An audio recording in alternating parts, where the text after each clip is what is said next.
What's up, folks? I think I'm going to run that one more time because I think tonight deserves that. One more time. Let's go.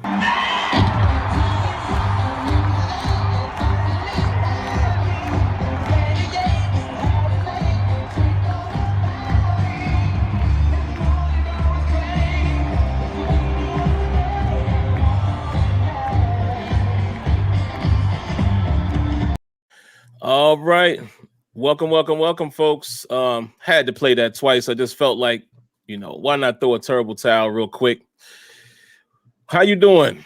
Hope you guys was rocking with us first night, last night, and now the last night of the draft. And we're going to talk about what the Steelers did. We're not going to be long tonight, so I'm going to just preface that. We're really just going to be in and out, give our brief thoughts on how we feel about the draft. I'll kind of explain my process to you guys a little bit why, I guess I'm more tactical post-draft, whereas like I told you, Kenyon does a great job with being able to know about multiple players beforehand. I'll explain that too. But then other than that, man, we'll just give our light impressions. Some of these guys, I really don't know a whole lot about them, so I'm not going to sit here and try to break down their film tonight. We'll do that. We'll talk about the UDFAs. We'll talk about who might excite us. We're going to talk about surprises of the draft, and then we'll be gone. So quick in and out, and there you have it. So real quick, man, like in traditional fashion, since this is the last stream of the draft series, I will say hello to the early commenters like I normally do on Tuesday. So let's do that really quick. What's up to Drew, Yag TV, Drama Sidell, Devil, our good brother Tony in the building. In the Green TV, CM Riley, Jay Underrated, Sasquatch. That name is funny. Who else? Slid Red. I can't never say that right. Wide Diggy. Steeler Nation 412, Oba Shango, Ghost Marley, Banor Johnson, Steelboy Depoy. Okay, that's dope. Like that name. Hello, Miss Odessa, how you doing tonight? A few late nights, and the good brother Ron Simpson Gaming is in the building as well. Oh, my bad. TJ Deaky. Just trying to make sure I pronounce that correctly. Steelers Cards. What's up, folks? So let's get into it, man. Again, like I said, this is going to be brief. We're going to jump in and jump out. Tuesday, what I plan to do, maybe have a little more analysis on some of the players I'm going to focus on. But then I think I'm going to open that up for calls. We'll get back to calls on Tuesday because I definitely want to hear reflections from you guys in the chat, verbally. So I think I might dedicate that show primarily to phone calls, and we'll do it like that. But I'll kick it off, man, and then, me and Kenyon will go back and forth. How I feel about the draft in general before we dive in. Me personally, I think it was a good draft. Top to bottom, I'll read the names and positions here for you guys. Najee Harris, number 1. Everybody should know that by now. Most of y'all probably already know at number 2, Pat Fryermuth. Now, this is where it gets tricky from some, because I know not everyone, as I unplugged my headphones here. Hold on, guys. I'm going to keep rambling and talking. It gets tricky for some because not everybody watches the entire draft, and I respect that. And everybody not like me and Tony and Kenyon and a lot of you guys that are here early in the chat. So I'm going to read the names. Same day, but number 3 pick was Kendrick Green from Illinois, who is an offensive lineman. They've already said that he's going to be, slated to be a center first. So, just want to throw that out there for those who thought that it was the end of the world. We didn't go offensive line in the first and second. And what do you know? In the 4th round, we went right back to it. We picked Dan Moore Jr. out of Texas A&M. He's also offensive tackle. From what I saw, he plays on the left side. 5th round. Oh, excuse me. I guess it would have been. No. Excuse my bad. I'm off. 4th round. This was our second 4th round pick. We went right back to Texas A&M. Buddy Johnson, a linebacker, who I hear was a team captain. Haven't watched much of his tape, but coincidentally, these two guys are going to force me into Kenyon's way of scouting. I'm gonna have to watch the entire game because one's on offense, one's on defense, and I plan to get a game in tonight possibly. So that should be fun. Then we did get into the 5th round. We'll talk about that. Surprising, but we got back into the 5th round. We took Isaiah Loudermilk from Wisconsin. He is a defensive lineman, more so slated to be a defensive tackle, but apparently coaches are saying that he'll be able to play all of the techniques. That's what they envisioned from him. 6th round, Quincy Roche, outside linebacker, edge rusher, DN, whatever you want to call him, from Miami. He was a transfer from Temple. Right back again in the 7th round, we picked up Trey Norwood from Oklahoma, who is a safety / corner. Had some interceptions last year, I think 5 or 6. And we finished the draft with a punter, Presley Harvin III from Georgia Tech. Word is he has a big leg. And I'm going to be honest, I know nothing about him. I have never scouted a punter, but I'll take a look. According to Kevin Colbert, they said that his average in his career was 44 yards, and last year he averaged 47. So hate to say this, Jordan Berry, but you've probably just lost your job. I'm just saying, you draft a punter, it's a reason for that, even if it is in the 7th round. But that's how I feel overall, guys. And then I'll throw it to Kenyon. I think this, to me, was a great draft in terms of position. Let's go through it again. We got the running back. We got the top-notch running back. Kevin Colbert pretty much said that in the presser that they just had a few hour or so ago. If you guys didn't see that, he was asked, why did he go running back first as opposed to waiting until later? And Kevin Colbert pretty much said what he told us.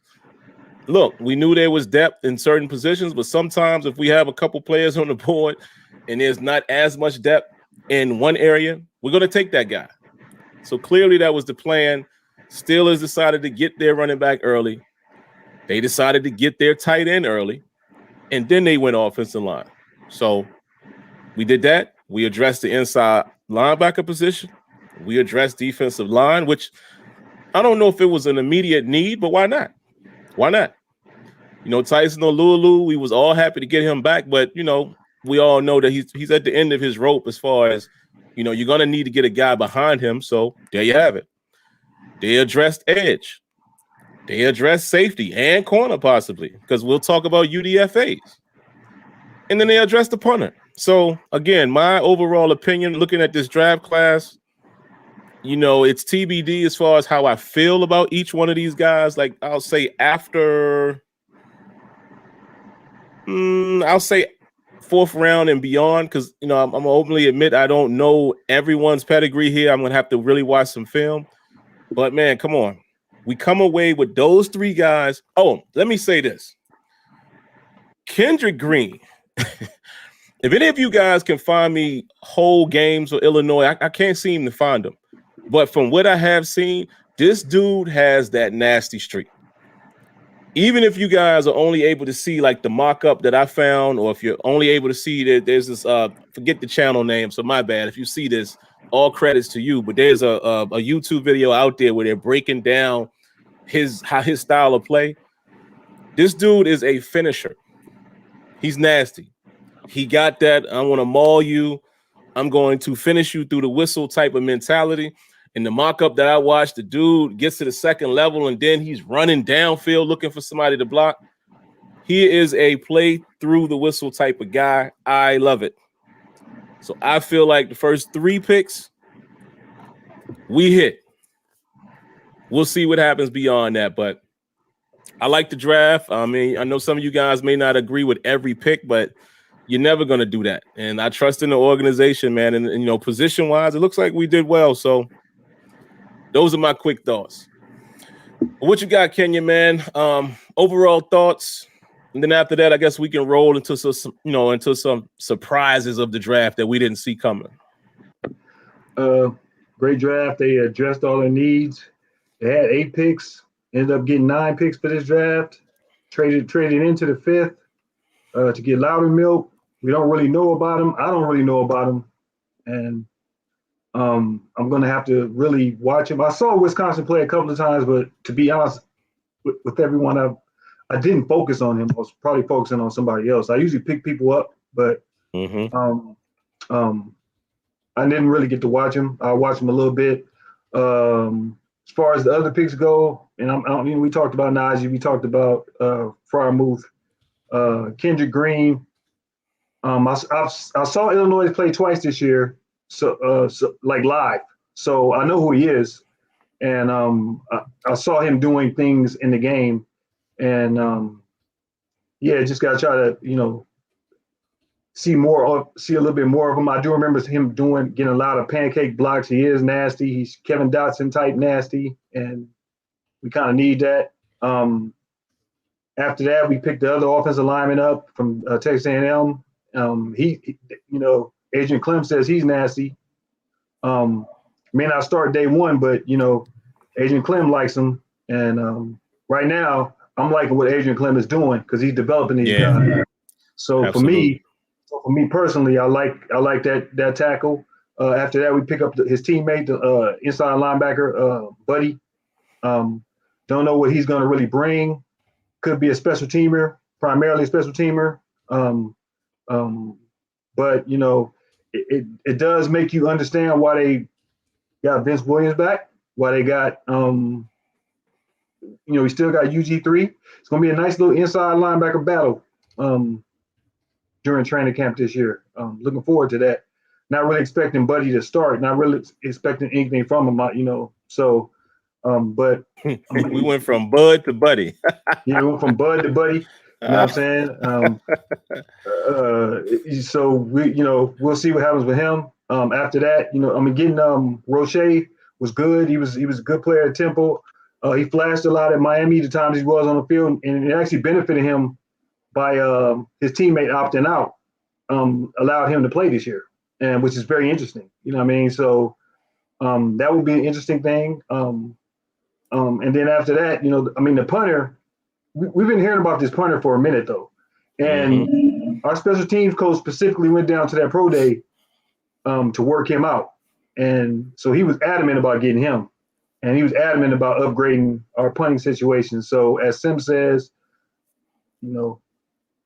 I won't say I enjoyed Jordan Berry's time with the Pittsburgh Steelers. I would just say thank you for your service, but there's a new sheriff in town, and you're gonna be punting next year for us. Adios. So that's a good thing. I like as far as the Oklahoma DB. I saw him play a couple of times. He was a little light to me, but he is versatile. And he's a playmaker. And Tomlin likes those playmakers. So if he plays safety / slot corner, I'm cool with that. I'll be really good with that. So we'll see how he develops. He's not like an in the box guy. He doesn't look like that. So you can, I can see him being like a kind of a slot, working a slot, but says a lot about Pittsburgh that they didn't really pull the trigger on any cornerbacks during the draft, like earlier. It says a lot about what they feel about Pierre. It says a lot about what they feel about even our draft pick, even Lynn, because they know he has legal issues. But if he, whatever that happens, whatever that's resolved, Tomlin seems to think he'll be back. So that's going to be an interesting battle. And I just think Cam Sutton will move in and out from slot to outside to slot to outside. I think that's what they'll do with him. And so that'll be interesting. And but overall, good draft, man. They had 8 picks, got 9. If you think they lost trading away the 2022 4th-round picks, it's irrelevant because they're going to get compensatory picks for Bud Dupree. And Cobra says this in the news conference. They expect to get one, and they might get one from 4th or 3rd. So that's actually a smart trade, to trade up to get somebody you want when they were really out the 5th. So good draft for me. Good draft in my eyes. And I'm looking forward to see what happens and see how they battle it out. Yeah, and I'm looking at the depth chart here, just to bring you guys up to speed, man. Not the depth chart, but roster. This is before draft and everything. At the DB position, Joe Hayden, Justin Lane. We don't know how it's going to work out with him. And honestly, all of us don't know how we feel about him. Right. Cameron Sutton, Trevor Williams, Steven Denmark, which maybe perks up to be something. Right. James Pierre. So clearly, and even hearing Keith Butler say, oh, we still got a need at corner that we need to address. And looking at these guys that they brought in, we'll get into the UDFAs here in a moment. Somebody is going to stick. Maybe two of these guys will stick. I don't know if it's going to be, the Oklahoma kid or if it's going to be Shakira Brown, which we got him as a UDFA. It's going to be interesting, man. But real quick, Kenya, before we dive a little more into our thoughts of the draft, because I saw somebody bring this up in the chat, and I did see this as well. Let me share this with you guys in real time and see how y'all feel about it and see how Kenyon feels about it. Hold on, guys. I got y'all. Y'all going to love this one. How we feeling about, hold on, where is it? Where is it? There we go. How we feeling about this? I want you guys to take a look. This is my man, Kendrick Green. And apparently he put it on IG. Now, listen, I don't know if this is a recent picture, but apparently he said pimping ain't easy. And some people are making a lot of fuss about this. Now, I don't know how old this kid is, but he's a young kid. Listen, man. Do we got another Dwayne Haskins situation? I don't know. And again, honestly, we don't listen. You can have an opinion on this. I'm gonna give y'all my honest opinion. This don't necessarily mean he's gonna be trouble. This is before the draft or whenever it is. Maybe it happened after the draft. I don't know. But what I'm saying is, I'm not gonna get on him about this. If it is a thing like this, I'm sure the media team is already on it. I'm sure Tomlin will reel him in. And listen, if he turns out to be a problem child, okay. But what I'm not going to do is judge somebody before I give them a chance to be judged, if that makes sense. And by the way, I don't think I'm mad at player, but, this one right here, right in front of him. But I'm just saying, I can't be mad at the young boy for that. But how y'all feel about this? Kenya, how you feel about this, man? Does this make you, I think I know where Kenya's going to go with it, but does this make you feel away or is he trouble? What's your overall, when I saw this, my initial thoughts was like, okay, he a wild one. That's it. I don't, you know what I mean? But how you feel about this? Look, man. Nobody wearing masks. Yeah, they sure ain't Odessa. Look, man, if that was me, I'd have more people in that picture. Jordan said this is a win to him. I'm just gonna keep it 100, man. If you start judging people off their IG pictures and all that stuff, then that's not his issue. That's a you issue. Because my man is young. My man living his life. If he wants to pose with some young ladies, fine. I mean, like I said, if that was me, I have more people in there. A couple of Colombians, a couple of Brazilians. Man, what's wrong with a couple of bunnies? What's wrong nice with that, little man? bushy tail bunnies. Ain't nothing wrong with that. You know what I mean? Let the late great veteran live, man. My dad hunts rabbits, right? Bushy tail rabbits, and Kendrick Green apparently hunts bunnies also. Exactly. You know what I'm saying? My man hunting chocolate bunnies. What's wrong with him? You know what I'm saying? You can't get mad at him for that. Maybe this was an Easter picture. I don't know. Yeah, I'm just saying, man. All right, I'm gonna get him off the screen because I don't want him or anybody to get it twisted. We just having fun with this, but yeah, man. We don't know what it's for. I think I saw Scotty in the chat here say that we don't know what that's for. I'm not gonna let the speculation roll. I mean, he'll show us what it is if he turns out to be, you know what I'm saying? We'll see. But I'm not gonna let this make me judge him or feel it. Whatever that man do off the field is his business. Yeah. Period. I don't care what he is or who he is off the field, as long as he can keep it under control and he comes on, he puts his helmet on and goes to work every Sunday, every day. That's all I care about. That's it. It's like. But I see a young player. Have we not learned from The Last Dance anything? Have you not learned from Dennis Rodman? Right. You know what I'm saying? I can go to Vegas, get towed up, laid up in the bed, and come back and get you 20 rebounds. Look, man, that's all I care about. Hey, Do your man. job. Do your 10 job. pancakes a game. He can You know go what be I'm with them saying? every night. I ain't mad. Exactly. Oh, man, that's crazy. But yeah, so there we go. We addressed it. So whatever. Yeah. Let me see. Like I said, guys, we're not gonna be too long tonight. Let me throw a couple things here in the chat. Maybe me and Kenyon can talk about that. Which pick was your favorite? And I'm asking the chat. I'm gonna ask Kenyon. Let me see if I can give mine. Let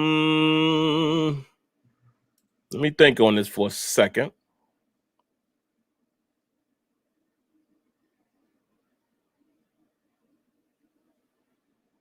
I'm not gonna go Najee because that's too obvious. I think right now, I'm gonna be honest. My favorite pick right now, just because of I want to see where the potential could end up. I like Kendrick Green, man. I'm not saying I like him better than Najee or Pat Farham, none of that. So don't take my words literally. But right now, this might be one of my favorite picks until I watch the other guys, because I see the attitude that he has, that he's going to bring to the offensive line, and especially if he ends up starting at center. We already got Kevin Dotson. That's a mauler. We know about David DeCastro. Like, to me, already right there. You know, you got the three right there in the front. That's blockers, can move, because this dude played guard too. Yeah. I know that he'll be able to pull the same way we pulled Pouncey. So he right now might be my favorite pick in terms of projections of what he can be. I already know what Najee is going to be. Ain't no if. I would be severely disappointed if for whatever reason he don't turn. I just don't even think it's possible that he not going to be what he is. Right. So that's a cheat code to say, oh, that's the favorite pick. No, of course I'm super excited that we have a guy like Najee if we didn't get my man Javonte. You know what I mean? And yeah, I'm excited about Freiermuth as well. But right now, as it stands right now, until I watch the rest of these guys, Kendrick Green might be my favorite or my most intriguing because of what I think that line can be. And if that line gets back to what it needs to be, we talk about Ben being able to connect with more receivers. We talking about us being able to run the rock. And the Steelers might be a force. So that might be my favorite right now. My favorite. I mean, you took my work. Well, I guess it would be Kendrick Green. I guess it's a him and Freiermuth are the most, I would say, I'm most excited about.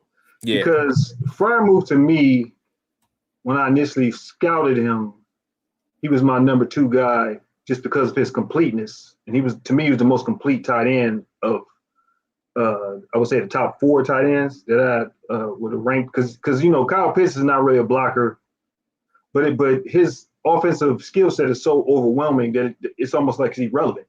So he's the new age tight end. So Freiermuth to me could do a little bit of both. I think with Freiermuth, the potential, you can see it. And maybe it's because if he would have played during the year, wouldn't have got injured, we would have saw him the whole year to see a little bit more of his development. I'll be a little bit more secure with how I feel. But I would say him and Kendrick Green are the 2 people I'm most intrigued. And you know what? I'm intrigued with the punting. Because I want to see if he can, all that hype. Now it's a hype thing. You know what I mean? That was expectation. Now I want to see if you can actually, from what people were talking about, can you boom those punts like that? And he's versatile. I mean, I don't know if y'all saw, man can throw. He threw a touchdown. Man can throw touchdowns, man. He's versatile. And that's a trick play situation. No time to like trick plays. That's Steelers tradition. So I would say those are my people I'm most intrigued with just from the beginning. I'm intrigued with with the Wisconsin kid because of what they were saying about him. So when you trade up, that's saying a lot about you. You know what I mean? So I'm intrigued with him. So I would say he's my most. I'm going to really be watching him. You know what I mean? Like, I'm kind of not worried about Kendrick Green. I'm kind of not worried about Fryermuth. I'm kind of, you know what I mean? But that guy right there, because if Keith Butler said he reminds him of Cameron Hayward. That's high stakes. Say what? You know what I mean? Look, man. I must have missed that. Yeah, he said that. So, wow. You comparing people to Cam Hayward. Yeah, I ain't even mad no more. Yeah. Wow. So we'll see. You know what I mean? We'll see. Oof. But yeah, I would say from that, that's what I got from that. Those four, maybe, yeah. Got it, man. So rolling to this next topic as it scrolls there on the bottom, guys, that runs me right into the biggest surprise from the Steelers draft strategy. To me, has to be, Kenyon just mentioned it. I was not surprised that we traded back up, to get into the 5th round. I was like, okay, kind of made sense that late, especially hearing what Colbert said. And I kind of figured this after Kenyon had mentioned it to me, because I wasn't watching it at that moment. I was out, and he texted me like, oh, we just moved back up. And I was like, why would we do that? So you know what? I'm sure it's probably going to, because remember, as soon as you said that, I hit you back. I said, yo, what did we give up? Right. And he told me 4th round next year. I said, oh, that makes sense. He probably anticipated compensatory pick next year. Fine. But I was a little surprised that it was a defensive tackle. I was like, huh? No corner? Because Kenyon to tell y'all this. I kept texting him, yo, when we go on DB? When we go on DB? Corner, safety.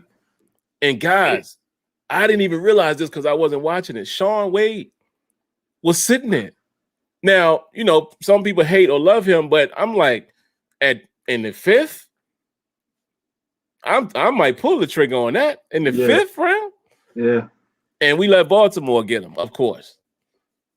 So I was really like, wait a minute, man. They traded into the 5th round to pick a D lineman. That was my biggest surprise. And not saying that I don't like the pick, because, hearing what Kenyon said just now, if Keith Butler is talking about him like that, and I am kind of familiar with him in this regard. I've seen not enough where I could give an assessment, but I have seen him in action, and ironically, the name stuck out because it's like a unique name, Loudermilk. Right. And I remember seeing his name a few times when I just happened to be watching a game on a Saturday. Right. So I said, all right, that's that dude. Let me go take a closer look at him.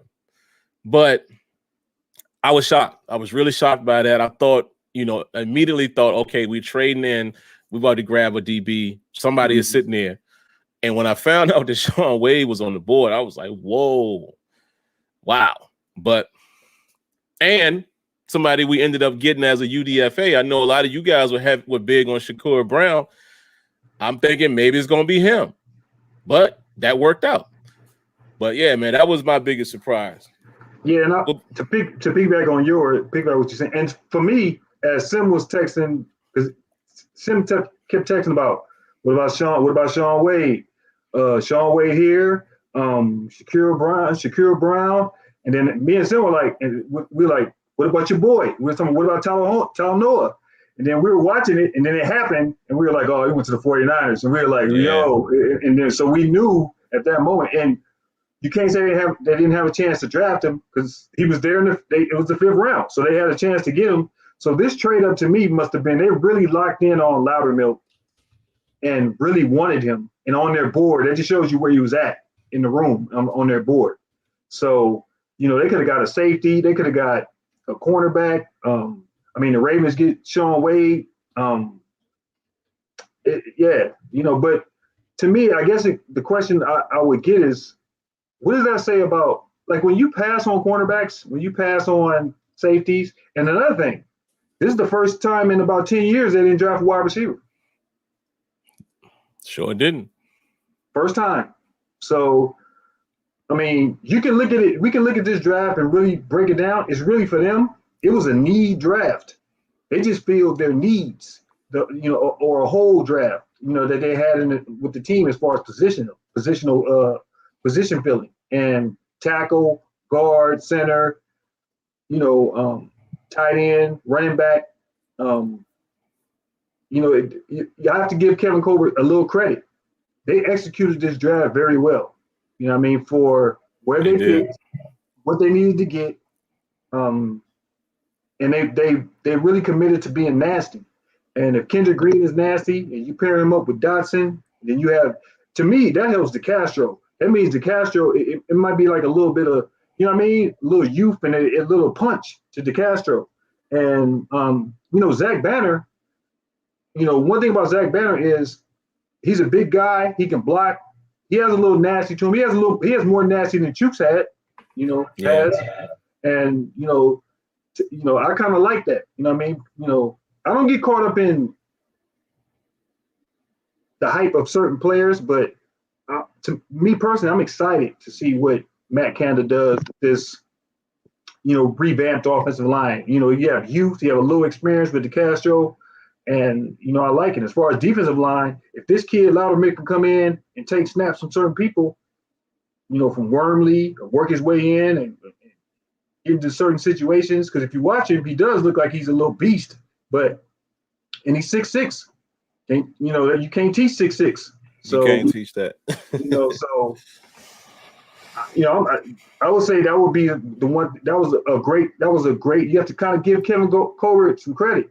You know what I mean? Because he made some smart moves. They made smart moves, and I have to give it up for them. You know what I mean? And for all those people that were yesterday saying that, oh, you should have did this, we should have did that, you should have did this, you should have did that. Yeah, draft was over. Yeah, draft was over. We didn't get no offensive lineman. Yeah, we didn't get no lineman. We didn't get no defensive lineman. We didn't get no cornerback help. It's like I always tell people. That's why we always tell you, let it play out. Let it play out. It may not be where you want them, but remember, they're in the room. They have a board. They know exactly what they want. They've had it all charted out. So all you can do is give Kevin Colbert credit for that. Great job, personally. Now let's get it. Yeah, man. I think we did pretty well. Yeah, Jay Underrated, he says, hey, man, Colbert and Tomlin did a good – I think they did. I think they really did a good job with this draft. And, again, guys, y'all know we all, as a fan base, we will evaluate these players accordingly. To think that all of these guys are going to pan out, that'd be foolish. That never happens. But, like I said, some of these guys won't have a choice. They're going to have to play. I'm looking at this lineup here, and I can see, even though I haven't watched a lot of film, and like I said, I'm going to try to get to that tonight, at least one game, this guy, Buddy Johnson, probably has a chance to play. Just think about the inside linebacker position, okay? Spillane, Vince Williams, but it's very possible that he's going to get in rotation. Think so?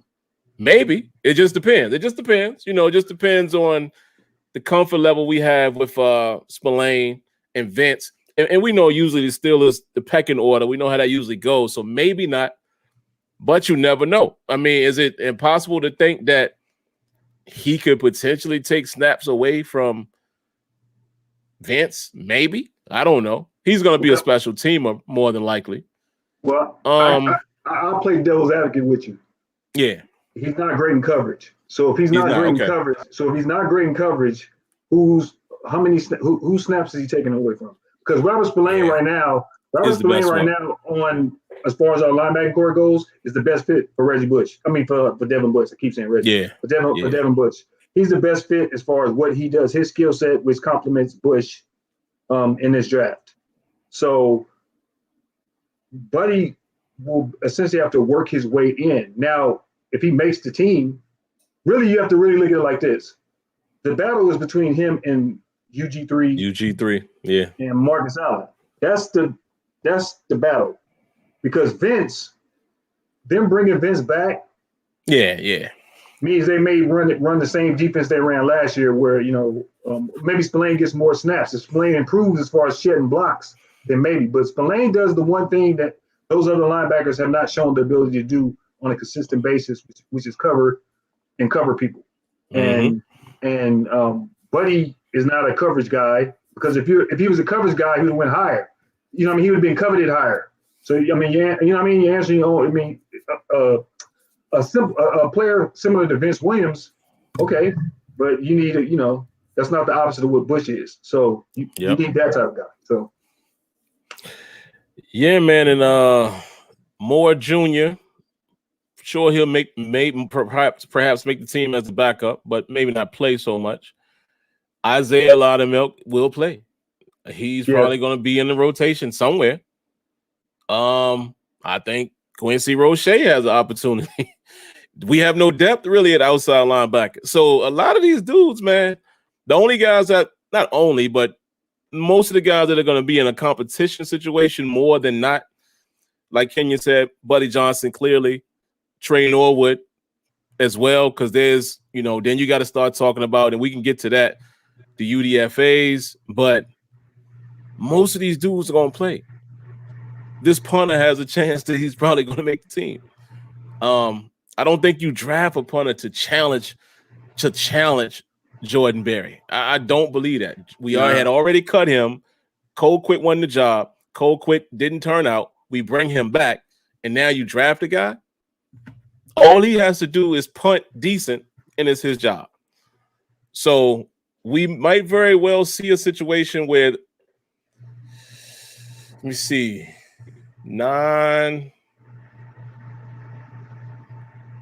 8 of these dudes might make the team, man.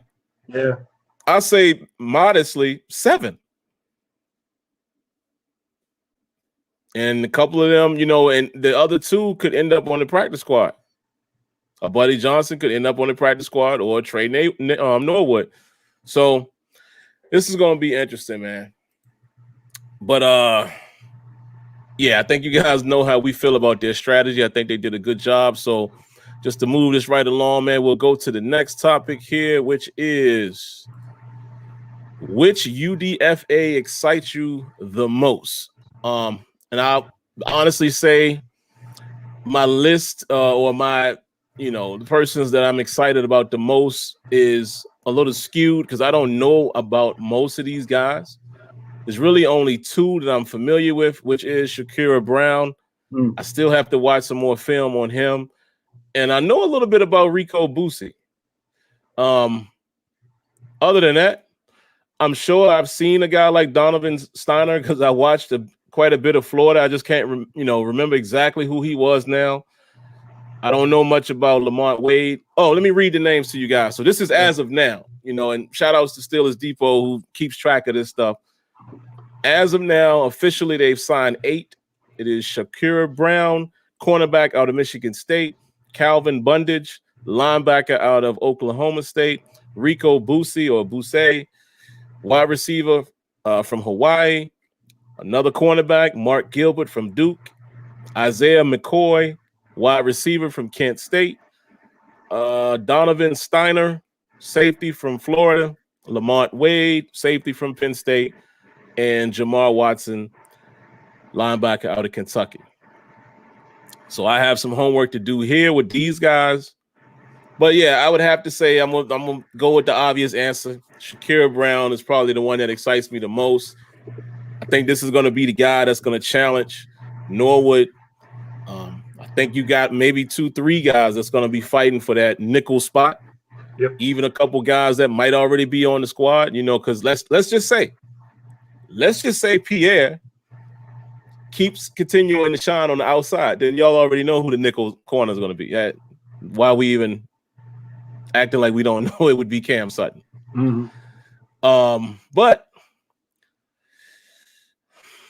these guys, it's going to be an interesting battle, like Kenyon said earlier, with Brown, Lane, whatever happens with Lane. If he comes back, then that's another battle. I don't think Denmark is as much in the conversation, but it's going to be interesting to see Brown, Norwood, and maybe this guy, Mark Gilbert, fight it out to see who's going to, make the roster or what have you. So, yeah, I think Shakira Brown would be my most exciting or most intriguing UDFA. Yeah, I would agree with that. I like Shakira Brown actually. Saw Michigan State play a couple times. I like him. So I would agree with you on him. As far as the other as far as the other players, I don't know. But I think, look, Steelers have. It's going to be interesting battles that go on. I'm not even going to guarantee that everybody that we drafted makes the team, because it really rarely works out that way. So there may be somebody that doesn't. And I know people in the chat are talking about people are gone. I'm like, some of these people, you have to understand what they're doing on the team. Like Henry Mondu is a core special teamer. That's why they called him up. Yeah. That's why he started getting run, because he's a core special teamer. So he worked his way up. So to me, I don't want to say his job is safe, but it's safer. You know what I mean? He's okay. Like I said, the people you need to worry about is people that off injured. Like, to me, UG3, that's a shot at UG3 to bring in another linebacker. To convert Marcus Allen to a linebacker is a shot at UG3. Mm-hmm. And Marcus Allen was on PS for 2 years, and was in danger of getting cut. And then he started to play. Once he converted, he started making plays. He was a core special teamer. Look, the way to play on the Steelers team is being a core special teamer. Just look at the history. Just look at the history. It's the way that you get on the field. So, we'll see. But I do agree that I think Shakur Brown is a great player. And as far as Pierre goes, I just think they'll start with Cam Sutton playing on the outside for this reason.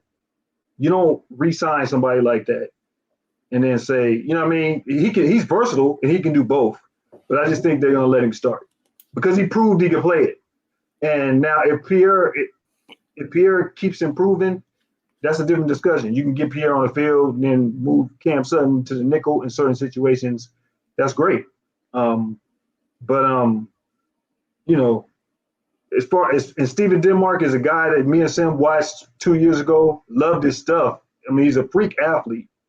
As far as athletic types go, he's more athletic than probably all our corners like right now. So, but he's never seemed to put it together. But maybe this is his chance. I mean, I know when he came out, combine, he ran like a 4.3.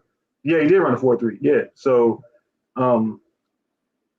we'll see. And he's a big kid, 6'1", 200 pounds legit. So, yeah, I would agree with you as far as that go. I think Shakur Brown, that's the one guy I think I'm going to watch a little bit more of him, but I've seen him play a couple of times, even more than people I've scouted, just because I watch Michigan State and Michigan a lot. So. Yeah, and I saw another guy that was on the list that it looks like Steelers Depot took him off their official list, but the original updates they said that apparently DeMarcus Acey, another corner from Missouri, has signed as well. But it looks like they updated the list and he's not there. So I don't know. So I wanted to throw that out there as well from you guys that may be familiar with him. I saw on Twitter, NFL Draft Diamond said that the Steelers are signing DB DeMarcus Acey. We're learning he was a free agent and signed around the 6th round of the draft. Okay. But, so they said he signed as an undrafted agent last season to the 49ers following the 2020 draft, but was waived by the team in August. He joined the practice squad. AC was a 3-year starter in Missouri. 99 tackles, 23 PBUs, 3 interceptions, 47 career games, 6'2", 195. I don't know much about him, but that might be another guy. So apparently maybe he is on the list and maybe he has signed, but they're not considering him a UDFA for this year, I guess. I don't know. But we'll see. So if he's another one, then there you go. There's more competition, but I don't know much about him. So I'll wait until we get an official word before I, put him on my list of players to watch. And where did you read this at? Well, Steelers Depot had it at first, but now there was a tweet from a little earlier. There's an account at Draft Diamonds. Well, I'm looking at I just got the notification. So this is the official UDFAs. Okay. Yeah, so maybe he's not on that list. So it's Shakur Brown, Calvin Bundage, Rico Bussey, wide receiver, Hawaii. Mark Gilbert, cornerback, Duke. Isaiah McCoy, wide receiver, Kent State. Donovan Steiner, safety, Florida. Lamont Wade, Penn State, safety. And Jamar Watson, linebacker, Kentucky. Yeah, that was the first list that I read there. So, yeah, in that case, then maybe the AC thing, it didn't happen or it hasn't happened yet. But either way, we'll all learn about who's going to be who. And there you go. There you go. So that's about all I got, man. Like I said, I didn't want to make it a long, stream tonight. My little man wants to spend some time. So I told him, look, I'll be a little bit, but I'll be back upstairs in a minute. I don't know what else to add. I guess we can read a few comments here. Somebody said leather. Build His Life said leather milk is taking Carlos Davis. Is louder milk, man. And I know I laugh because I know we're going to be butchering these people's names, man, all year. Like Fryer Muth, like trying to spell that out and remembering this extra E in there. Leather milk. That's funny. That's funny. Is Jordan Dangerfield coming back? Lanisha's asking. No, he's good. He's not. He's not on the roster. It's probably a wrap now. And as far as Carlos Davis, Carlos Davis was ahead of Bugs. Right. Carlos Davis, they like Carlos Davis. They actually are grooming him to be, the nose tackle. And Leatherwood is not. Loudermilk is not. So you got me messing the name up. Loudermilk is not a nose tackle. He plays up and down the line, whereas Carlos Davis, they're making him just a straight nose tackle. Different positions. I'm not sure what you're saying there, A-Bomb. He says pickup Najee, Green, or Humphreys, or Sermon. So I'm not sure what that was referring to. That might be sarcasm towards somebody else. I don't know. You got to expound on that. And speaking of which, why didn't I? My bad, y'all. I should have. Hold on. I should have been putting y'all comments up on the screen so everybody can see them. Slide Red says, I think Norwood is more likely to make the roster as a safety rather than a corner. There isn't much depth behind Minka and 34. Dang, he's not Edmonds. Yeah, but you're right. And they kept talking about versatility. Everyone that they kept drafting, even on the defense, versatility. Yeah, so, right. Let's see what else we got. Yes, he is, Tony. Look at this, y'all. Yes. Man. Oh, Tony, you didn't see my text earlier today? Oh, man. Don't like that. He might have to be my number guy this year, man. I got to replace Bud Dupree. Oh, okay, A-Bomb. And we can answer that. That's a good question for us. He says, going back to the draft, if you did it all over, which two players would you rather take together? Najee and Green or Humphreys and Sermon? That's easy for me. I'm going to say Najee and Green. Yeah. Love Sermon, but I mean, again, I don't want to, beat a dead horse, but you can't pass, especially seeing how it played out. You cannot pass on Najee right there. You just can't. Nah. You can't do it. Nah. And they were locked in. They were locked in on him. And to be honest with you, the only consideration, I don't think the only back I would consider that you could, where that question would have relevance to me, if you said Javonte Williams. Javonte and Humphreys. That would be a different discussion. But it's, I would. And then Creed, I wouldn't switch that around. Because I like Green, and Green is the most athletic center in the draft. And the Steelers covered they covered those type of centers. He's kind of like Marquise Pouncey when he was coming out of Florida. So I agree with this comment right here too, man. Absolutely. Oh, yeah. I mean, that again, I know all of us think we know what's best, but when you look at the process and how NFL teams go about their business and how one player gets picked and then it starts to roll, as soon as them offensive linemen start rolling, they was rolling. Yeah. Exactly with the running backs. Right. Seeing that ETN went right after that. I mean, honestly, if I remember, what round did Sermon go to? Do you remember? Sermon went in third. And 49ers picked before us, right? In the third. Right. So I want you guys to consider that. Now, nobody will ever know, but okay. So ETN went right behind us. So let's just assume Najee would have been that pick, or maybe not. Okay. Maybe it's still ETN, but Najee was going right after him. Williams went very early in day 2. He was the second pick in day 2. Boom. So he was the second pick of round 2. There you go. So it's very possible if the Steelers kept the same philosophy, they went O-line or whatever in the first round, they still had their eyes on Freiermuth, we might not have got Sermon either. Nope. I mean, nobody will really know that. I'm just saying it's possible we might not have ever got him either. Well, if you think about it, one move affects the other moves in the draft. Yep. So when so in the first round, when who traded up? Remember whoever traded up changed the rhythm of the draft because they were talking about it. Remember they said people started to slide down because I'm trying to think who traded up. When Chicago traded up. Traded up. So when Chicago traded up to get the quarterback, to get old boy from Ohio State, that changed, the trajectory of the draft. So and then also when the Jets traded. Remember when the Jets traded up? That changed the first round. Because the Jets remember, that was a landing spot for Najee, remember? And so if the landing spot for Najee would have been, remember, the places we were worried about was 18 and then the Jets. Remember, those are 2 spots.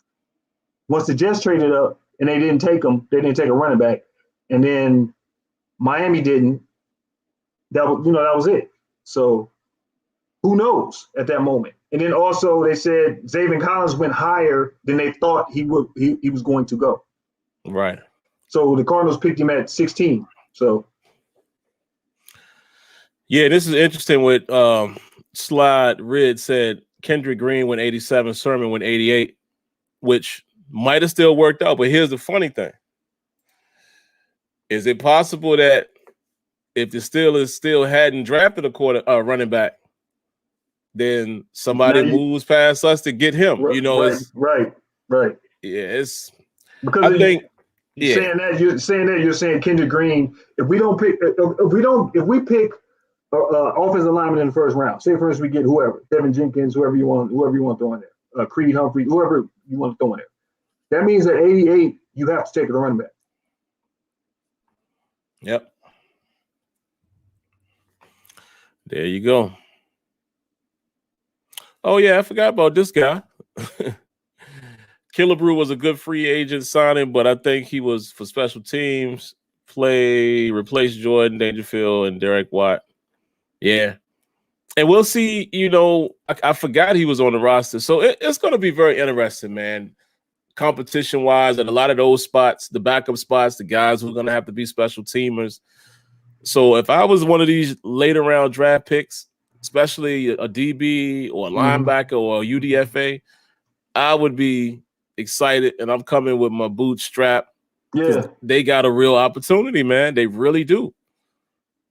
So yeah, I think overall, man, this was a good draft. Let me see what else y'all got before we get out of here.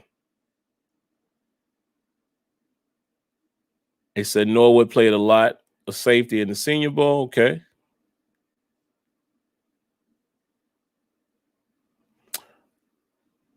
Yep, sure did. Mr. Winningham says Patrick Surtain, that switched up some things too in the draft. Well, I mean, with Patrick Surtain, what switched it up was J.C. Horn going before him. Yep. Absolutely. Back off the board. Appreciate the donation, man. Shout outs. Round of applause to you. It's working tonight, so hopefully you'll hear it. Snoopy McQueen says, enjoy your show, and do you have confidence in Ben at 41? Well, Ben's not 41. Nope. Ben Roethlisberger, what does he turn, 39 this year? 39. He's 39. Yeah. Yep. Yeah, I don't think he turns 40 this year. Let's take a look. Let's be accurate as we can be with Google. But yeah, he's not 41. And let's answer that question. Nope, I don't. Do not have confidence in Ben Roethlisberger at 41. Absolutely not. That would mean that Ben would still be there. Yeah, he's 39. Yeah, he turned 39 in March. Right. March 2nd. So you talking now 2 seasons from now. Exactly. Nah, Ben. Nah. I love you to death, Ben, but nah, we need to show you the door before that. Nah. Let's see. Anything else, guys, before we go? Anything we forgetting, Kenyon? I know our intention was just to get in and out, but yeah, I don't know. I don't think there's anything else that we have to talk about. What? My bad. Let me go back and read your comments. See, I blew that. My bad. See what happened when you don't read all the way? He says Ben and 41. And somebody down here said that he's talking about number 41. Oh. So, man, y'all disrespecting Spillane already? He's 41. Nah, man. Nah, man. Yes. Man. Nah. Well, I can answer that one first. I got confidence in 41. I got confidence in Robert Spillane. Yeah, I do. I'll say yes and yes with a few factors. Right. Najee's getting off, meaning the run game is back. Right. I have confidence in that Ben Roethlisberger. Yeah, where I agree. He's not passing 50 times a game. Yeah, I still have confidence enough for Ben to be better than a game manager. Yeah. Yep. But that's it. If the run game can't get going, I do not. Just is what it is. But I have confidence in Spillane. He hasn't shown me a reason not to. Right. He played way better than I expected. The boy must have heard us on the show when I was talking crazy, and he went right out there and got a pick 6 in Baltimore. I said, oh, okay. All right. I will be quiet. Yeah. And he won my heart. Y'all know me and guts and mentality. When that hit he put on Derrick Henry, Robert Spillane can play for me any day. Yeah. He won me with that. So, yeah. I have more faith in our offensive coordinator in his new system than I have. I don't want Ben throwing 45 times, and I don't want him trying to be a gunslinger because he wants to. That's his nature, to die on the sword. And we don't really need him to die on the sword. We need him to maintain the ship, just get us to where we need to go. I'm gonna let Kenya respond to this one. Build His Life says I've had vitriol for Spillane all year last season. He's on skates, pushed into the secondary, can't get off blocks, gets toasted in coverage. Okay. Look, I'm trying to explain this in simple terms. Robert Spillane is the best cover linebacker on the Steelers. If you think he was getting toasted, Devin Bush was getting toasted. Yeah. Or do you not remember those games? Spillane is not a thumper linebacker. He's not a guy like Bush to get off blocks, or like Vince Williams who can fight through blocks and do all that stuff. But when he's in that nickel coverage, he's the best cover linebacker we have. So, I mean, you can have your vitriol for him, but you look at our current roster, he is the best cover linebacker. So if you think Bush is a better cover linebacker than him, I would disagree. Because I've seen enough of Bush now that is something where it looked like he was good at it, but you saw when he started to play, he has a lot to grow in as far as that goes. And Spillane was a little bit better. And Spillane had pick 6, and Spillane has broken up a lot of passes, and he's a bigger linebacker. So I like what I saw from Spillane, and to me, he can only improve. So I'm more looking for the upside, and to have a vitriol for a player that you didn't even think about before the season is interesting. That's the best way to put it. Yeah, that's kind of where I was going to go with it. Again, I'm never trying to change no one's opinion, but I just try to keep things relative. Remember, none of us was confident in Robert Spillane before we knew him. I think he outplayed his expectations. And anytime we give our opinion, definitely I know this is the perspective I take is I'm looking at it from what the player is. I'm not expecting me to be out here thinking Robert Spillane gonna be this shutdown linebacker blowing. That's not right. But I'm confident in him being what I saw from him. He played well last year. That's my opinion. Yeah. Now, did I study him as much as I studied the starters? I didn't. So maybe I didn't view all of his opportunities in coverage, but I mean, I felt like he played solid. Now we'll see. Can he be the starter? We'll see. But it's like, I don't know, guys. I think sometimes, again, we want every player to be the best player ever. It just don't. I mean, because honestly, like what Kenyon said, if we're looking at it from that perspective, none of our linebackers have done great in coverage. Devin Bush had some decent plays before he got hurt, but he also gets exposed. Yes. Because of his size. He does hesitate a little bit. So we got to be fair and say you have concerns with all of our linebackers instead of, like pinpointing Robert Spillane in that regard. But I thought, like my man T. Brandt just said, I thought he played well, man. I mean, but we all see things differently. So I respect that, but we'll see. And just to close, and one thing you have to remember is, like Sim said, for a guy who was a core special teamer to become a starter and play well, and then you shoot the expectations up way high, like he's supposed to be. Like you're looking at him like he's Devin Bush. Devin Bush is the number 10 pick. Robert Spillane wasn't he undrafted? Yeah. So you're looking at him like he's Bush, but you're not on Bush because look, I got all the season games from last year. Before Bush got hurt, there are games where he got exposed. If you don't think Devin Bush didn't get exposed in coverage, the game before they got hurt, what game was that, Sim? We were watching, we were texting each other. And Bush was getting exposed right down the field. Remember? And so they keep going to him. They keep end going zone to him. Too. Right. Yeah. So if you're gonna, that's my thing. My thing is, if you're gonna get on one guy, you can't give one guy a pass, another guy, and one guy is the first round pick, and the other guy's undrafted. I'm just saying.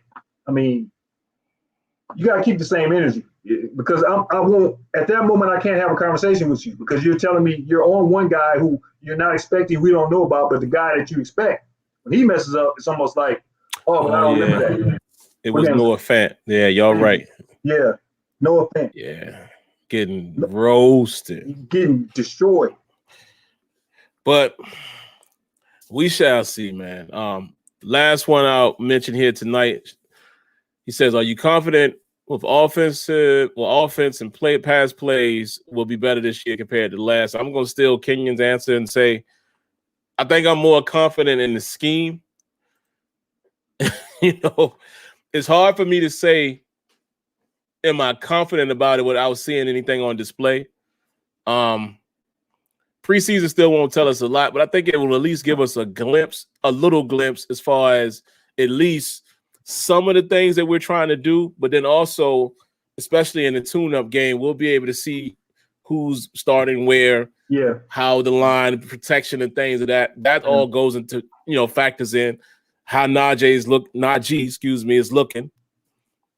But primarily because Matt Canada is running the show, I do feel more confident that we'll see more success. And again, with Najee and what we seem to be doing on the offensive line, I could say that, but TBD. Yeah. I can't add anything to that. No. Yeah, I agree. Well, guys, I definitely appreciate, man, all of the the viewership, man, the last few days, and you guys coming out tonight. Wanted to keep this one short, but I'll be back on Tuesday for Terrible Towel Tuesday, man, just to, maybe give some light thoughts. I won't promise this, but maybe if I can find like a decent play or two to show from one of these guys, maybe we can break something down. I don't know. But nope, you know what? I'm going against my thing I already said earlier in the call. I want Tuesday to be open forum for you guys. Y'all haven't called in a while because we've been doing the Terrible Towel, Steel Table, or we've been doing the ladies show. So I want to open that one up for calls so everybody can get theirs off. I know it's been a while, so that's what we'll do. Maybe I'll spend a few minutes talking about some things I saw, but other than that, it'll be an open forum for the fans to react. So there you go. But all right, man, we're going to get out here. Hope you guys have a great rest of the weekend. Let's be a little excited, man, because I think the draft worked out for the most part, and we'll just have to see how these dudes, translate. So, but that's it, man. Anything else you got, Kenya? No, just, we made it through another draft, enjoyed it, and, see you guys in the chat. See you guys next Steel Table. Maybe we'll have the trifecta back. But oh yeah. And that's pretty much it. You know what I mean? So I enjoyed everything. Enjoy everybody's comments. Enjoy everybody's opinions because yeah, definitely. We need that. We need to hear both sides of it, and it's good to have positive banner. Or even if your banner is negative, I mean, Sim is way more positive than I am. That's to me, I think it's the greatest thing about him. He's just more positive than I am. I don't have that ability to do that. I got a little, I got a little more. I got a little more vindictive type tendencies. I got a little Jordan in me. You know what I mean? Like you say something, I remember what you said 4 months ago, and I use it. You know what I'm saying? That's me. But everybody. So, but I just like Sim stuff. I'm trying to be like Sim in that way. Oh man. Yeah, man. But all right, folks, man. Y'all have a good one. Stay blessed. Stay safe. See you guys on Tuesday, 7:30 p.m. Eastern time. Until then, peace.